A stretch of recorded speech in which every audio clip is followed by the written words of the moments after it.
What are some very comforting facts? If you make it to the airport without dying, you've already passed the deadliest part of plane travel. This is strangely comforting for me. Mentally saving this for my next plane trip. Tarantulas keep tiny frogs as pets sometimes. The frogs eat ants and other insects that the tarantula can't kill, which would otherwise eat the spider's eggs. In turn, the frog gets a place to live and the best goddamn bodyguard you can ask for. Most seahorses are monogamous and mate for life. Young seahorses actually go on dates with their prospective partner before settling and starting to procreate. They can also be seen swimming in pairs with their tails linked together.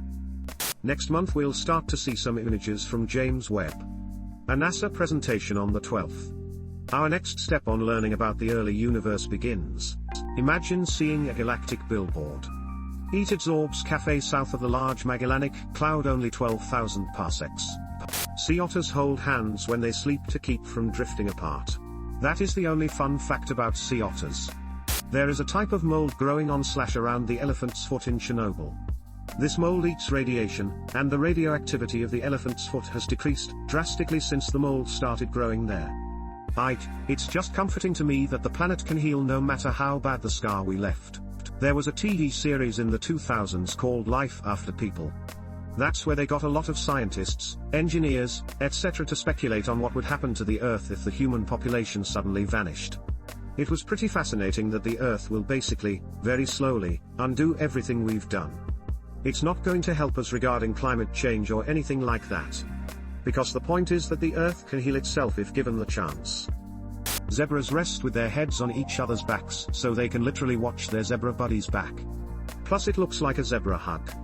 Switzerland has implemented a scheme Time Bank, which is an old age assistance program, under which people can volunteer to look after the elderly who require assistance, and then, the number of hours they spend with or caring for seniors gets deposited in their individual social security account. Eventually, when the volunteer reaches that old age when he or she requires support, this Time Bank can help them by providing time-based services which include consultations, babysitting, hairdressing, gardening, tutoring, or any other time-consuming job in addition to being looked after by a volunteer as well. About 34 countries are trying to apply this scheme. Very wholesome and humane. There is a group of bikers called Bikers Against Child Abuse who support child abuse victims in court by looking tough and giving the kids confidence to testify against their abusers. It's actually an international group. The group in my city does rape cases too. You call them or reach out on their Facebook page. They'll always send someone or look around for someone to go with you. They couldn't send a biker for me, but a couple grandmas came for them. They didn't look super tough, but they were wearing the biker gear. Those grandmas got me through that hell of a trial, and I was 18 at that time. Being a little kid, I wouldn't have been able to do it. Know that really embarrassing thing you did? Well, there's a high likelihood no one else remembers it. If they do, life will give them far more experiences. That one thing will seem like nothing in comparison. I remember, Danielle. I remember, and the rest of Ms. K's class does too. Your pets will forgive you if you accidentally step on them. Can confirm. My dog has even moved past the forgiveness stage and now actively seeks being stepped on by standing behind everyone. If 99% of the world population finds you unattractive, there are still 78 million people in the world that find you attractive. That's a lot of people. There's an island in Japan populated only by bunnies. Starstruck. True, I've been there and it's pretty eerie though. Rabbit, grimacing face. Crows will let other crows know if you're a good person. Feeding a crow in your backyard can quickly become many crows over time since the rumor spreads. And nearby crows in your area will know you as one they like. They can also be known to be protective of you and even bring you gifts. Suffice to say, crows are one of the most intelligent creatures on the planet, and they are truly underrated. Saw a documentary about a guy who fed the crows who visited his backyard. The crows actually befriended the guy's pet cat, and the cat enjoyed playing with the crows. One day the cat, who spent part of every day outside, did not come home. Later the guy discovered it had been attacked, probably by a coyote, and had been killed. Several days later the crows found the cat's collar and brought it to the guy, leaving it in the backyard bird bath where they had often left little gifts, a toy car, a child's beret, etc., for the guy. He wept telling that story, and I wept hearing it. 90% of what can kill us on this earth, luckily for us, lives in some distant place called Australia. Australia's reputation as a death continent is somewhat lacking when you realize they have no large land predators and can be overrun by rabbits. I once found a ladybug in my room in the middle of winter. I tried to look up if I could feed it somehow, and found countless other people asking the same question. The world is full of people who have compassion enough to feed a lone bug in the winter. This happened to us. We had 2 of them. We kept them in a little bug hotel for a few weeks. We sliced grapes and picked up some flowers, leaves, sticks, etc. for them. They did fine. My 2 little girls loved their pet ladybugs and were happy to release them once it warmed up a bit. A cat meows just for humans to hear them. And a dog dreams of its owner when it sleeps. How did we discover this about dog dreams? I love this. My city has a no-kill shelter, the animals have nice beds, and get walks. People come and read to them. The cats are all together in a big area with toys and scratching post, people come to pet them. Cows have best friends. They also really enjoy music. Nurse here. If you're having a general anesthetic for a routine operation, and worried about dying while under, please be aware there are about 7 different levels of stuff we can do to bring you back. So if the thing we normally do doesn't work, we've got plan B, then we've got plans C, D, E, F, G and H. And we rarely need to even go to plan C, let alone the rest. It's ridiculously rare for you to never wake up from a routine op. Of course it happens occasionally, but for every case you've heard about it happening, there's thousands of identical operations where it didn't. I've been qualified 15 years, and it's literally never happened anywhere I've worked. Grey's Anatomy leads me to believe there's about a 1/3 chance I'll die in surgery lol. Petting animals lowers cortisol. My dog will always love me no matter how bad I duck up in life. Although it might be a bit sad, she truly is my best friend. Your dog is just your dog, but from your dog's view you are their whole world. You feed them, keep them company, you're the reason they get to come and go from places for walks, you're their main source of entertainment and play, etc. You are everything in their life and they love you for that. Take good care of your pets, folks.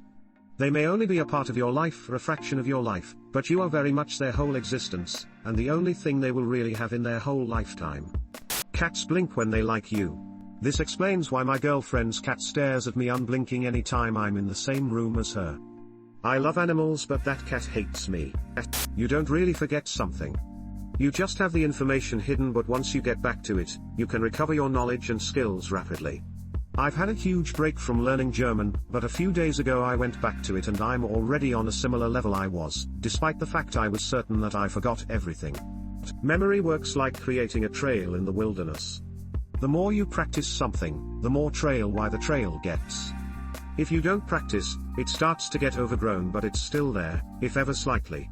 If you start to practice again, you have to clear out that growth, but it's way easier than starting from scratch. There's a Japanese pillow fighting sport which features grown adults lying down in futons before the whistle blows, and then they play a game of dodgeball with pillows in nightgowns, and learning about that just made my day. A person born in the world today is less likely to die violently than at any other point in human history. And each year it gets better, never perfect, just better. Nobody pays all that much attention to you. Everyone is the main character in their story and thinks you're just another supporting role or an NPC. I find this very freeing. Be the NPC you'd want to meet. Ashton Kutcher is chasing pedophiles. I hope that at least some of the time he does it personally and physically. Imagine Kutcher going full Batman/Rorschach on some sicko.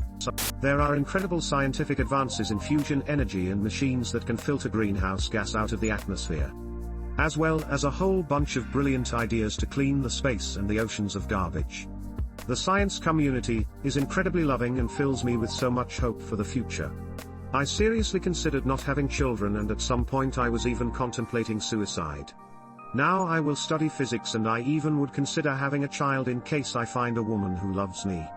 I am curious where my life will go from here. The most amazing miracles that stopped nuclear holocaust aren't the ones featuring the US and USSR, but India and Pakistan. They've had nukes for 40 years now, and hate each other fanatically. Furthermore, their nuclear arsenals are controlled not by generals or statespeople but captains. And yet, the human species is still approaching 80 years without a nuclear war. This tells me, when all is said and done, we love life more than we hate each other. Dogs know that we love them.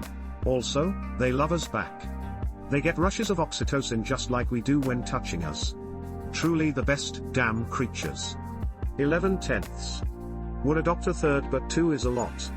Jupiter has been protecting Earth from almost every stray asteroid strike coming in from out of the solar system since the planets first formed.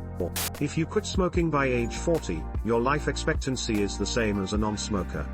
Also, it's never too late to quit. I smoked a pack a day for 10 years. Been on a vape for a year, and the next step is weaning off of it.